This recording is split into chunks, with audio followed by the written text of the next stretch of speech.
Sa venue a été tenue secrète jusqu'au dernier moment. Moi, j'ai l'impression que c'était ici qu'elle voulait faire, entre guillemets, son retour artistique. C'était sur la Tour Eiffel, elle était prête. Dans quelques minutes, Céline Dion va interpréter l'hymne à l'amour d'Édith Piaf pour le final de la cérémonie d'ouverture des Jeux Olympiques de Paris. Qui est la chanteuse qui chante le mieux l'amour? Et immédiatement, c'est quand même Céline Dion qui nous vient. Et en plus, il y avait cette histoire du deuil de son mari qui aussi est intrinsèque dans la chanson L'hymne à l'amour entre Édith Piaf et Marcel Cerdan. Donc on s'est dit que ça pourrait être si joli que Céline Dion prenne ce titre en charge. Mais on savait que son état de santé était fragile.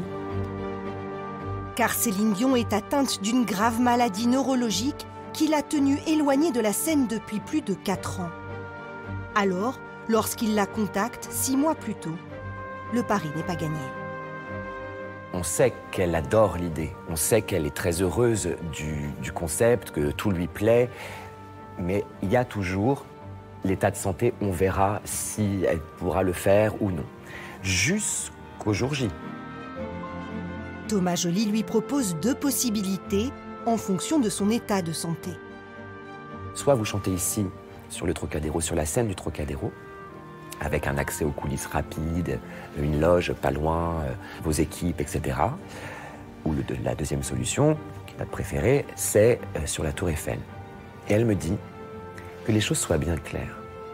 Qu'il vente, qu'il neige, qu'il pleuve, on ne le savait pas à ce moment-là, je chanterai là-haut.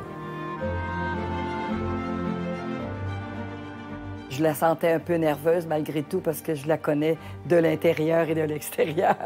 Elle va dans un état incroyable. Puis elle nous avait dit, je souhaitais presque qu'il pleuve pour pas que ça arrive, mais parce qu'elle avait cette fébrilité, elle avait aussi ce grand désir de tout donner, encore une fois, encore et encore.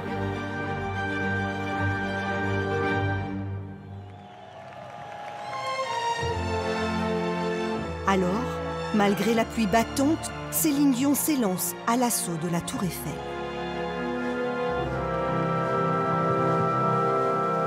Le ciel bleu sur nous peut s'effondrer. Céline Dion. Et la terre Ce soir-là, sur France Télévisions, s'écrouler. 25 millions de Français ont les yeux rivés sur sa prestation. Et comme par magie, soudain, les nuages se dissipent. Céline a eu le pouvoir d'arrêter la pluie. Si c'est pas de la divination, ça, je ne sais pas ce que c'est. Quand je l'ai vue allonger le bras sur d'elle, je me dis, ça y est, c'est parti. Wow! Wow! OK, on a pleuré. Le message qu'elle envoie, en plus de tous les messages dans la cérémonie, c'est aussi un message de combativité, de courage, de résilience, en fait.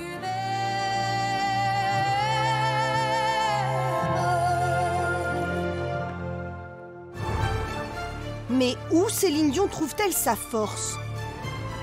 Comment a-t-elle fait pour revenir aussi grande après tant d'années d'absence? Quels sont ses ressorts pour rebondir? Qu'est-ce qui fait d'elle une si grande dame de fer?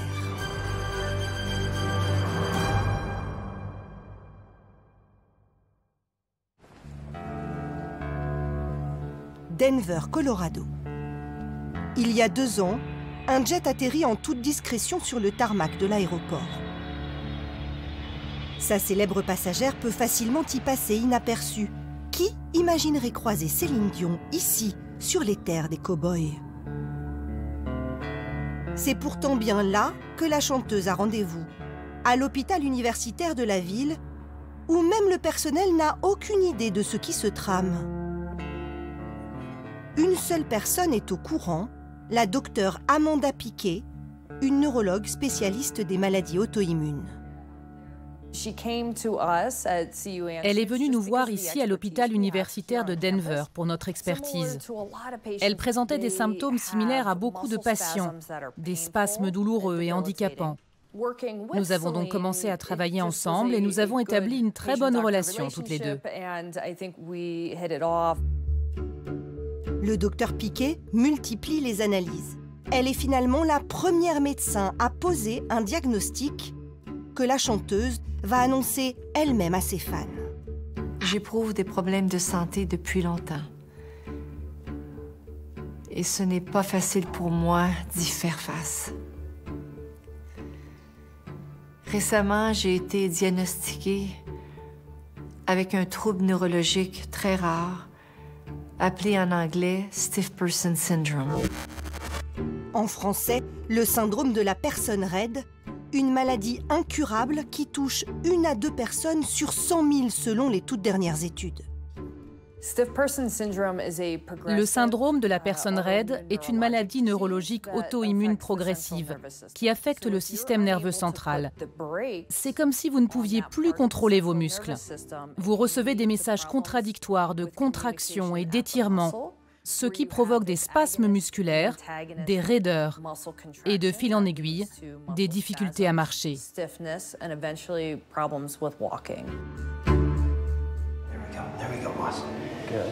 La chanteuse est âgée de 56 ans.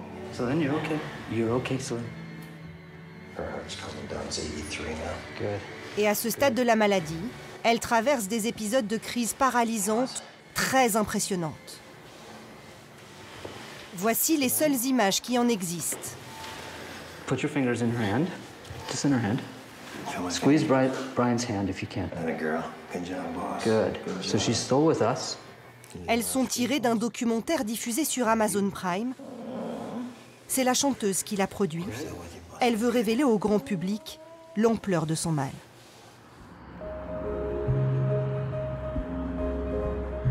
À Charlemagne, au Québec, d'où est originaire Céline, dans les locaux de la Fondation familiale, Claudette Dion se remémore des épisodes où elle a vu sa sœur souffrir de douleurs mystérieuses. En fait, cela fait au moins 17 ans que la chanteuse ressent des symptômes de la maladie sans les comprendre. Elle m'a dit, Claudette, viens m'aider, s'il te plaît, viens m'aider. Et ça fait quand même, viens m'aider. Elle n'arrivait pas à remettre ses bottes parce que son pied était tordu. Elle n'arrivait pas à avoir le contrôle. Je l'ai vu. J'invente rien. Elle avait déjà des petites secousses. Nous autres, on se disait, bah, c'est pas grave. Nous aussi, on se lève la nuit. On a une espèce de crampe dans le mollet parce que, bon, on a dansé toute la soirée. On se disait, c'est pas grave. C'est un muscle. C'est pas vital. C'est pas grave.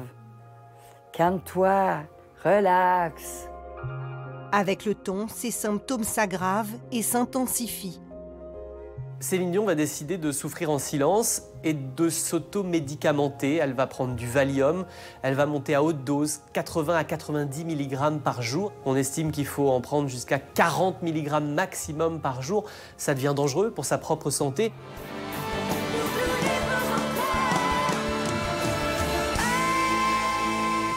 Mais Céline Dion se sent prise au piège. Car sa voix, son outil de travail, commence aussi à lui jouer des tours. Le syndrome de la personne raide affecte les cordes vocales. Lorsque vous voulez chanter, vous prenez une grande inspiration, n'est-ce pas? Et puis, si vous n'avez pas cette belle expansion de la cage thoracique, c'est très difficile de remplir vos poumons d'air. Donc le SPR peut affecter la poitrine et les muscles centraux. Ça diminue grandement la capacité à chanter. Elle se retrouve de plus en plus souvent contrainte d'annuler ses concerts à la dernière minute. Elle détestait ça. Elle donne rendez-vous à son public, elle veut être au rendez-vous. Et ne pas être au rendez-vous, pour elle, c'était un crève-cœur. C'est pour Céline Dion la double peine. Le simple fait de chanter peut déclencher une crise. Ces spasmes musculaires peuvent être déclenchés par différentes choses. Le plus souvent des lumières vives, des bruits forts, l'excitation ou le stress émotionnel. Ça peut être une émotion positive, pas nécessairement quelque chose de négatif. Quand le diagnostic tombe en décembre 2022, elle comprend que la maladie est incurable et qu'elle n'est plus capable de donner au public ce qu'il attend d'elle. Je n'avais pas le choix de quitter la scène. Parce que mes cordes vocales ont toujours mené le grand bal. Je n'ai pas eu le choix. La maladie a pris le contrôle sur mes cordes vocales et sur tout mon corps, de la tête aux pieds. Et je me suis dit, je veux pas que mes enfants aient peur. Je ne peux plus supporter cette douleur de mensonge. J'ai peur pour ma vie, pour mes enfants, pour mon équipe, pour mes fans. Céline Dion vit recluse dans sa maison de Las Vegas. Elle disparaît complètement. Elle, sa nature, c'est d'aller chanter, c'est d'être sur scène, de rencontrer le public, de partager l'amour entre elle et le public. Là, pour l'instant, elle est chez elle, ça doit être horrible. Céline Dion n'a plus que sa santé en tête. Au cours de l'année 2023, elle va multiplier les voyages au Colorado. Face aux fans qui ont la chance de la croiser, elle fait bonne figure. Mes petites filles viennent de rencontrer Céline Dion au golfe de Denver. Elles disent que c'est la femme la plus gentille qu'elles aient jamais rencontrée. Avec le docteur Piquet, elles mettent en place un protocole de soins. 5 jours par semaine, la chanteuse suit un programme physique. Des heures d'entraînement pour assouplir chacun des membres de son corps, jusqu'à ses cordes vocales. Une pratique intensive qui vise à ralentir la progression des symptômes. En plus d'un lourd traitement médicamenteux, Céline Dion bénéficie également de séances de thérapie mentale et de relaxation pour surmonter l'impact émotionnel de la maladie. Elle nous le dit, inquiétez-vous pas, je suis entre bonnes mains, j'ai confiance. Juste ça, je suis entre bonnes mains et j'ai confiance. Ça dit tout. Puis elle dit que ses enfants l'aident beaucoup.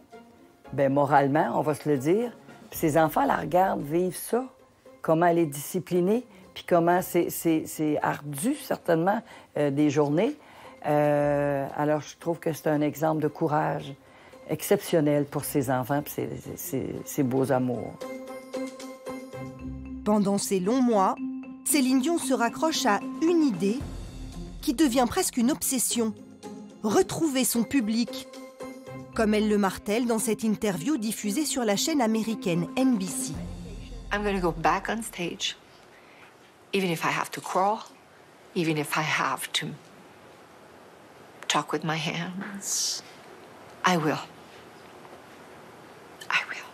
I am Celine Dion because today my voice will be heard for the first time. Not just because I have to or because I need to, it's because I want to. Dis-moi plutôt comment t'aimer, ce qu'il faut faire pour te garder. J'aime tellement chanter, je veux chanter toute ma vie, je veux chanter tout le temps, je veux jamais arrêter. Chez Céline Dion, la passion pour le chant et la force de caractère vont de pair. Son sens du sacrifice au service de sa voix, elle en a déjà fait preuve auparavant dans sa carrière. Nous sommes en 1990, Céline Dion souffre de la gorge. Son médecin lui diagnostique des nodules sur les cordes vocales et la confronte à un dilemme. Ce jour-là, le docteur lui dit « Soit je vous opère très rapidement avec un risque que votre voix soit altérée, qu'elle ne soit pas tout à fait la même après, soit vous allez vous taire pendant 3 semaines. Pas un mot ne doit sortir de votre bouche. » Et Céline Dion décide de se taire, d'entrer dans le plus grand des silences et d'avoir cette force incroyable de ne plus dire un mot pour protéger sa voix, son outil de travail, son outil magique.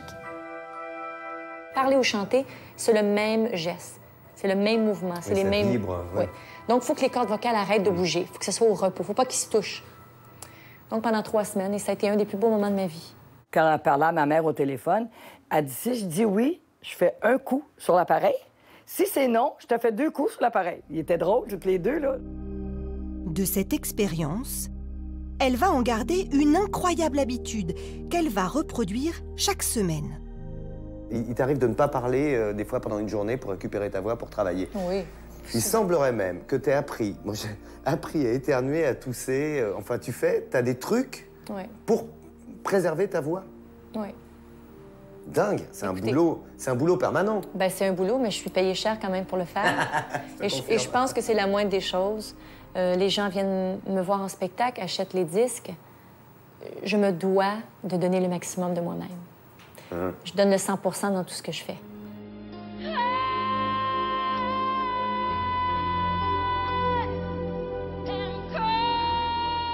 C'est sûr que c'est une discipline extraordinaire qui a dû être difficile à porter aussi, là. Tu sais, c'est pas parler, honnêtement, entre vous et moi, je suis pas sûr qu'on tiendrait une journée. Vous avez vu d'autres chanteurs faire ça? Non, aucun. Ce qui est extrêmement amusant, d'ailleurs, d'aller au restaurant avec quelqu'un qui parle pas. Alors, ben, on fait tout ce qu'il faut pour essayer de la faire parler. Puis elle écrit sur les bouts de papier, je veux manger ça, elle va te faire voir. Enfin, elle écrit tous les petits trucs drôles, mais elle écrit sur un papier. Et ce rituel va provoquer des situations cocasses. Un jour, on dînait avec Céline au restaurant juste à côté, là. À un moment, la porte s'ouvre du restaurant et c'est Johnny Hallyday qui rentre. Il voit Céline, il l'embrasse, comment ça va? Et Céline ne parlait pas. Et donc, à un moment, Johnny se tourne vers moi, mais il dit qu'est-ce qu'elle a? Mais elle se moque de moi. Il ne comprenait absolument pas, parce que lui, c'est l'inverse. Lui, il n'économisait pas sa voix, et donc il ne pouvait pas comprendre qu'elle ne parle pas du tout. Elle a une telle volonté que même si c'est Johnny Hallyday, elle ne va pas parler, quoi.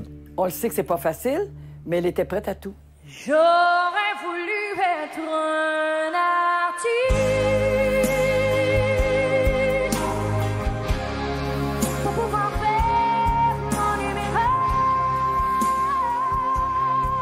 Céline Dion vient d'un milieu humble, loin des strass et des paillettes. On a grandi ici, c'était pas très grand.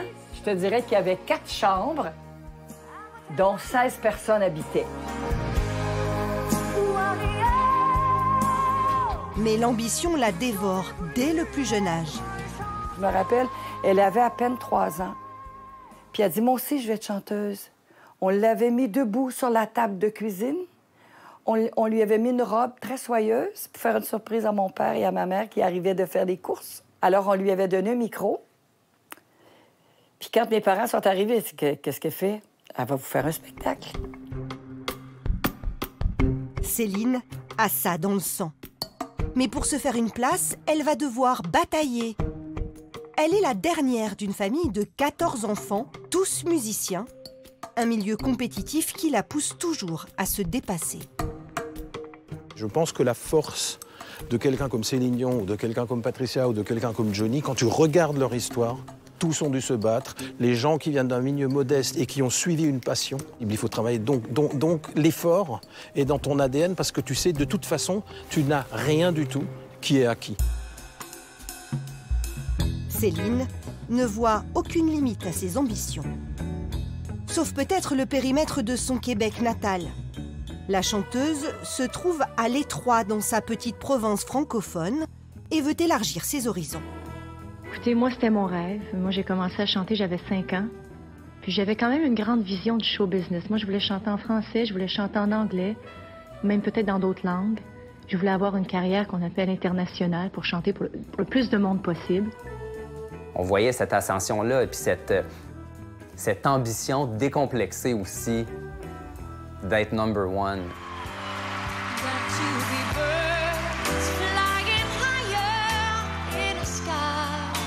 Ça, pour nous, au Québec, c'était nouveau, parce qu'au Québec, on s'excusait un peu d'exister, on voulait pas faire de bruit, on est plus pudique, gêné, réservé sur les questions d'argent, d'ambition, de réussite. Céline bouscule les codes et les frontières. Elle va choisir de mener une double carrière, en français et en anglais. Alors c'est sûr que c'est pas les mêmes enjeux, c'est pas le même public, c'est pas la même manière de travailler, c'est pas le même répertoire. Donc ça fait beaucoup de choses. Quand on part en tournée, si on passe par la France, si on est en pleine tournée américaine, est-ce qu'on ne va pas faire des chansons qu'en anglais? C'est pas possible. Donc il faut refaire du travail supplémentaire, répéter des chansons en français. Elle a une capacité de travail incroyable. Céline, c'était une bosseuse, quoi. Elle n'avait pas peur de faire la promotion, de faire les concerts, de faire les enregistrements. Elle travaillait beaucoup. Quand elle débarque en France, elle a tout à construire. Les producteurs Gilbert Coulier et Richard Walter sont parmi les premiers à miser sur elle. Et je me rappelle toujours que la première fois où j'appelais les promoteurs en province, et quand tu disais Céline Dion, ils ne savaient pas qui c'était. Et moi, je leur disais toujours, mais si, c'est la fille incroyable qui chantait Ziggy. Il s'appelle Ziggy, c'est mon seul ami.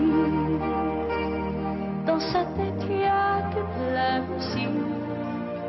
Il vend des... Et donc, elle a fait la tournée, et immédiatement, ça a fonctionné.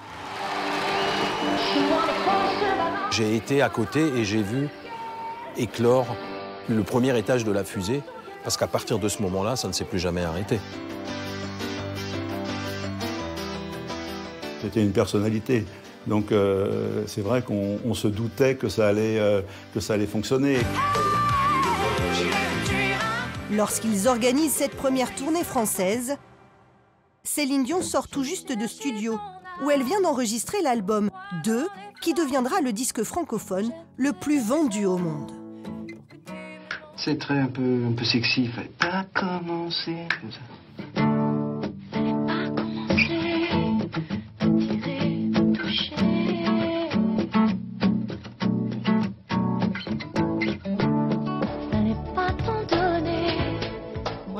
C'est un peu l'école Édith Piaf où quand elle dit elle dit j'ai mal et tout le monde a mal pour elle, quoi. C'est pas du bout des doigts où elle dit j'aurais pu souffrir ou des choses comme ça. C'est j'ai mal. En studio, ils ne sont que 5. Éric Benzi est l'un d'entre eux.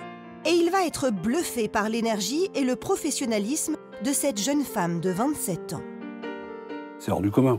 C'est une espèce c'est une Rolls pour les ingénieurs du son. Elle a tellement travaillé avant. Donc nous, on n'a qu'à profiter du joyau. Et puis la première prise, elle est bonne. Bon, ok, on va en faire une deuxième, parce que d'habitude, on fait 4-5 prises pour essayer de prendre les meilleurs passages. Mais tout est bon. Donc moi, j'ai des sessions d'enregistrement où, quelle que soit la voix que j'ouvre, tout marche. Ce qui est absolument inédit pour moi. En tout cas, à l'époque, c'était complètement inédit.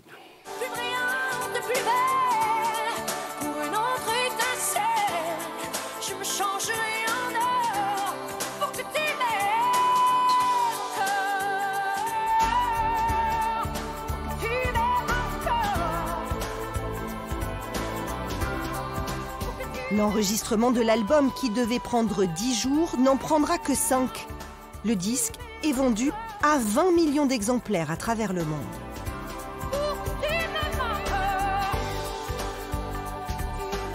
C'est un monstre sacré comme Johnny Hallyday ou comme il y en a peut-être très peu dans le monde.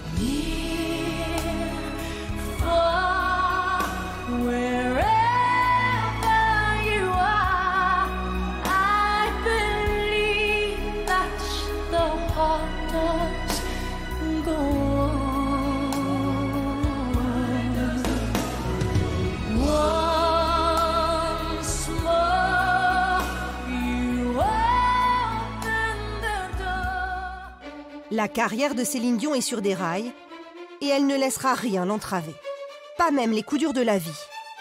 Quand son époux, René Angélil, tombe malade, un cancer de la gorge, la tournée de 1999 est mise en péril. Feeling Production m'a appelé en me disant bon, on annule tout, toute la tournée de stade est annulée. Et quelques jours après, il me rappelle en me disant non, Céline ne veut pas annuler.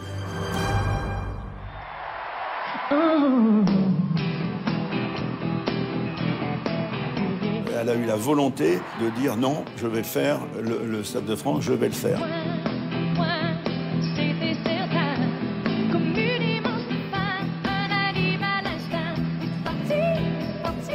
Pour moi, ce spectacle-là, c'est peut-être le spectacle que je garderai toujours en mémoire.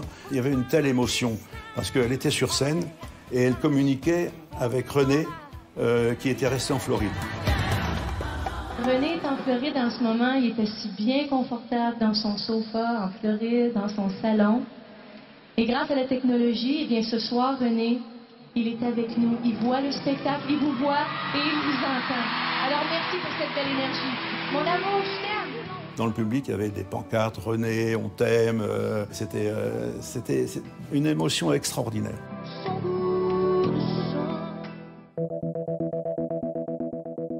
Après le premier cancer de René, Céline Dion donne naissance à son premier enfant. Et pour accorder ses ambitions à sa vie familiale, elle va se mettre en quête d'un compromis. René, il a eu l'idée de faire une résidence à Las Vegas pour justement lui permettre de à la fois faire son métier et à la fois avoir une vie de famille.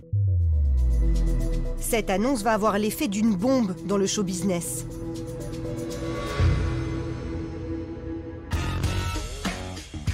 Il faut se remettre dans le contexte.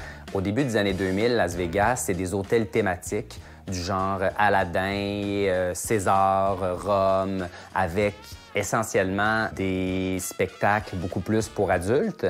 Il y avait quelques magiciens, genre Siegfried and Roy. Il n'y avait pas de divertissement de haut niveau.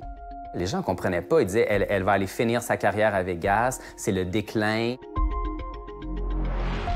La star doit en permanence se justifier, comme sur le plateau de Michael Parkinson sur BBC One. Every song will become like a visual experience. So the only thing is I have to base there, and I'm going to start in March 2 or 3. So we have to come to you. I hope you can come. Is Siegfried and Roy still on there in Vegas? They're still there. They've been there for about 35 years. You could end up on that something. That's right. Yeah. Mais le succès va couper court aux railleries. Au César Palace, le public s'arrache les places. En 13 ans de résidence, Céline Dion va se produire plus de 1000 fois.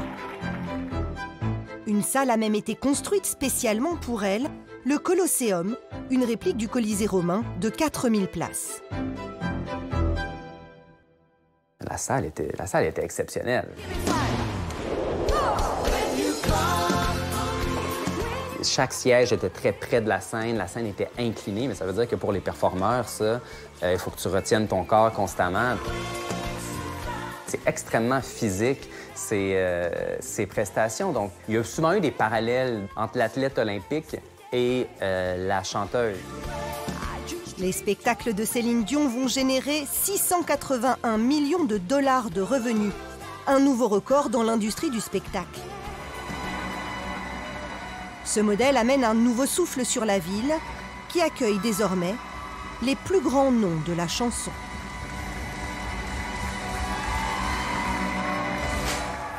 Le modèle de la résidence d'un artiste de haut niveau comme ça a été créé de toutes pièces par Céline Dion et René Angélil. C'est pas exagéré de dire qu'ils ont changé la face du divertissement à Las Vegas. Vegas est devenue la capitale du divertissement mondial. Céline et René, un couple hyper fusionnel. Il est à la fois son amant, son manager, le père de ses enfants et son plus proche confident. À sa mort, en janvier 2016, tout le monde craint qu'elle ne s'effondre. Il n'en est rien. Un mois après le décès de son mari, Céline Dion est de retour sur scène.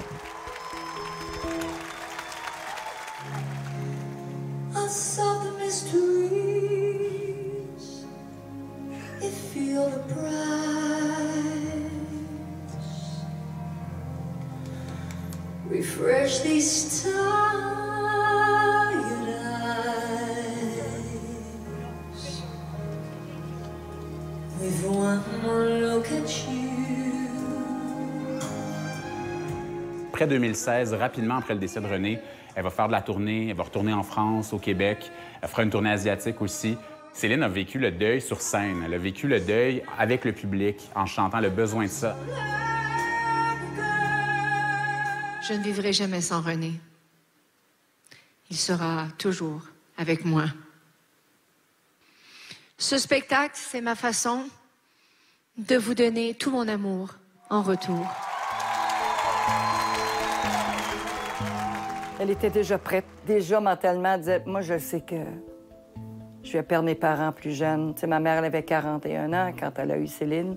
Donc, quand Céline avait 20 ans, ma mère avait déjà 60. Puis elle savait qu'un jour, elle perdrait les gens qu'elle aime. Ça ne l'a pas empêché d'aimer René, à la vie et à la mort, comme une folle. Céline Dion sait que désormais, sa vie sera différente, sans l'influence de René Angélil. Lors de ce concert, elle va verbaliser pour la première fois une forme d'émancipation. You know, Renee always surrounded me with the very best people possible. I trusted him so much that I never really had the chance to worry about anything. Now I guess it is only a natural impulse to constantly question myself. Je pense qu'elle a décidé de mener sa barque puis d'être beaucoup plus en charge, de mettre les choses à sa main parce que qu'effectivement, c'est elle la boss de sa carrière. Elle va procéder à des changements au sein de son entourage. Et des figures importantes disparaissent, comme son régisseur, Michel Dion, son propre frère qui la suivait depuis ses débuts. Ou encore le producteur français Gilbert Coulier. Aujourd'hui encore, il regrette la vente de l'exclusivité des concerts de la star au géant américain du spectacle, AEG. Maintenant, c'est peut-être plus impersonnel parce que c'est une grosse multinationale. Et alors que nous, on avait un rapport amical, c'était presque artisanal parce que quand René il m'appelait, comment marchent les locations, et ça, il avait le résultat dans l'instant. Alors que maintenant, bon, c'est sûrement différent. Mais dans cette nouvelle phase de sa vie, Céline Dion va apprendre à voler de ses propres ailes. Comme une renaissance. La renaissance fashion, ça, c'est une époque formidable.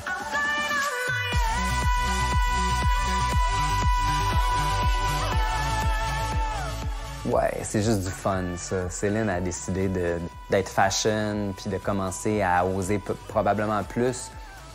Je pense que là, il y a vraiment le début d'une renaissance. C'est très hot maintenant d'aimer Céline et tout ce répertoire qui est le Titanic, Beauty and the Beast, bon, ces grandes chansons-là, on pouvait considérer ça comme un peu kitsch, on pouvait considérer ça un peu comme un peu ringard même au moment où c'était très populaire. Et toutes les personnes qui jugeaient Céline dans les années 80-90 la célèbrent tous maintenant et c'est un peu ça aussi la Renaissance. Céline Dion gagne en respectabilité.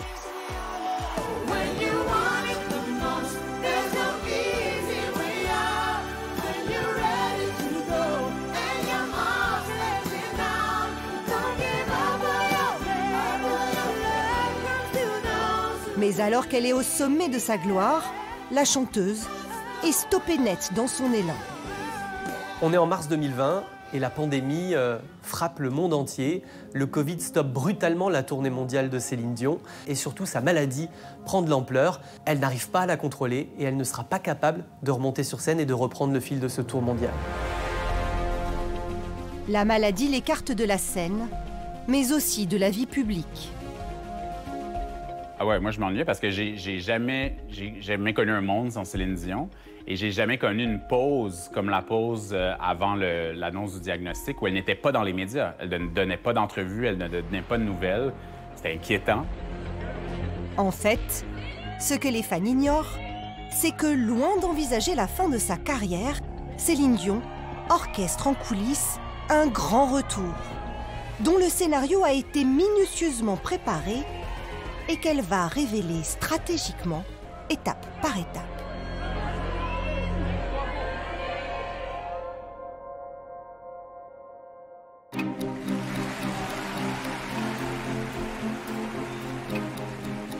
Lorsqu'elle apparaît sur la scène des Grammy Awards le 4 février 2024, c'est l'euphorie.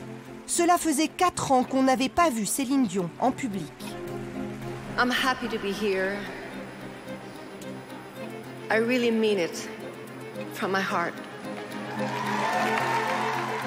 Avec cette apparition, Céline Dion place le premier petit caillou de ce qui sera un long chemin balisé vers un retour grandiose. Après ce premier indice, très rapidement, un deuxième. Céline Dion accorde une longue interview au magazine Vogue France. Et entre les lignes de cette interview à Vogue, il y a cette petite phrase qui peut paraître sibylline. Je rêve de revoir la Tour Eiffel.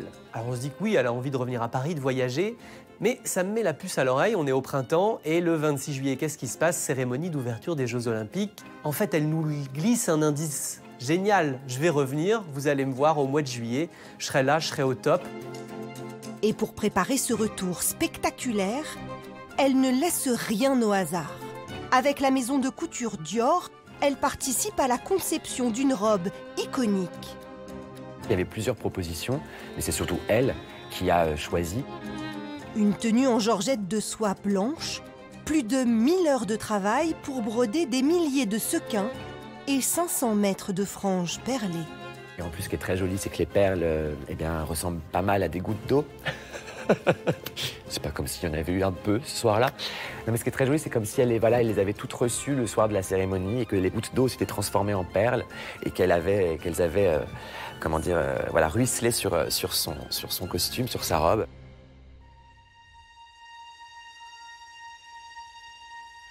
Dans cette vidéo des coulisses de la Tour Eiffel, que la star a postée sur ses réseaux sociaux, on découvre les derniers préparatifs.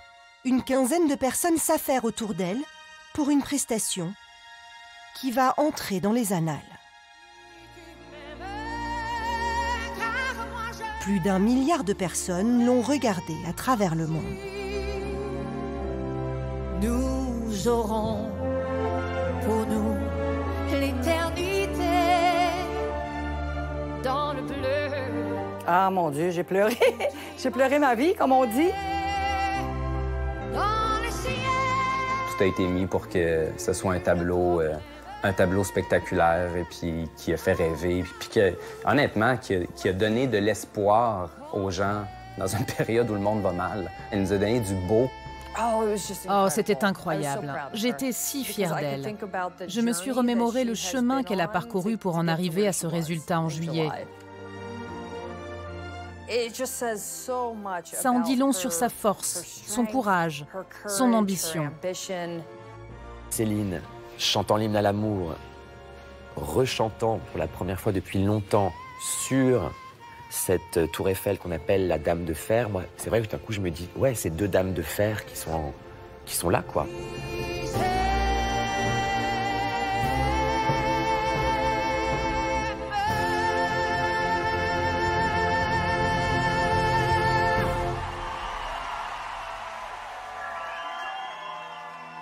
Elle était heureuse, elle n'en revenait pas non plus. Elle disait non, ça m'a rendu... J'étais fébrile au début, je souhaitais presque qu'il pleuve, mais je suis tellement contente, ça s'est bien passé, que les gens ont réagi d'une façon exceptionnelle à travers le monde. Donc, c'est un peu sa récompense d'avoir fait cet effort et d'avoir parlé à tout le monde. C'était magique. Oh my God, oui. Il n'y a pas de mots. Un grand honneur. Merci beaucoup. C'était vraiment wow. Puis elle pouvait bien être fière d'elle parce que c'était vraiment quelque chose de wow.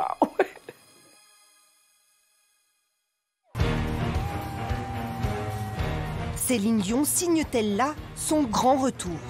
Sa prestation à la Tour Eiffel est devenue un single au succès fulgurant. Et depuis l'été dernier, la chanteuse multiplie les apparitions. Hey Siri, play l'hymne à l'amour by Céline Dion. Effectivement, elle envoie le signal qu'elle a envie, qu'elle travaille aussi pour revenir. Ah mon Dieu! Je suis persuadée que oui, parce que c'est vital pour elle. Céline Dion pourrait même reprendre là où son histoire s'est arrêtée, avec une résidence dans un casino. Je sais qu'il y a un projet qui dort. Toujours à Vegas. Je l'avais vu comme tout le monde, puis elle est allée au Caesars rencontrer Adèle. Je me dis, c'est bien elle. Elle a envie de ça. Elle a envie d'entendre, revoir la scène, entendre le public qui sont heureux. Elle se nourrit de tout ça, c'est sûr et certain, je la comprends tellement.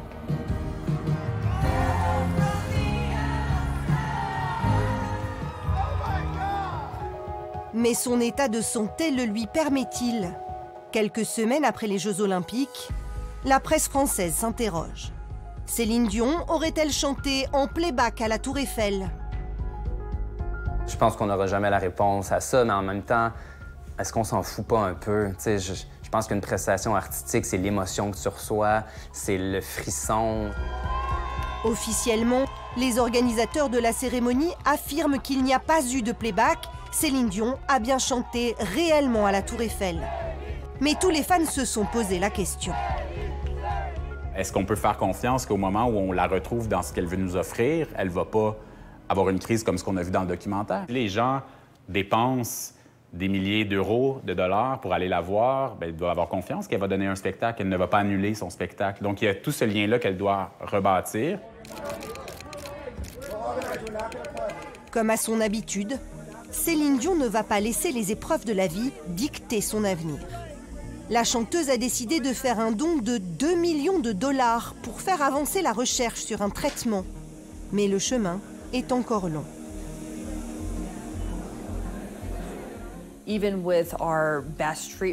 Même avec nos meilleurs traitements, on ne fait pas disparaître la maladie. Mais on peut la gérer. Je fais souvent le parallèle avec le diabète. Il y a des hauts et des bas. Mais quand on a trouvé le traitement approprié, il y a plus de bons jours que de mauvais. Céline Dion a une autre solution pour revenir et faire plaisir à son public. C'est celui d'enregistrer un album, voire deux, un en anglais, un en français.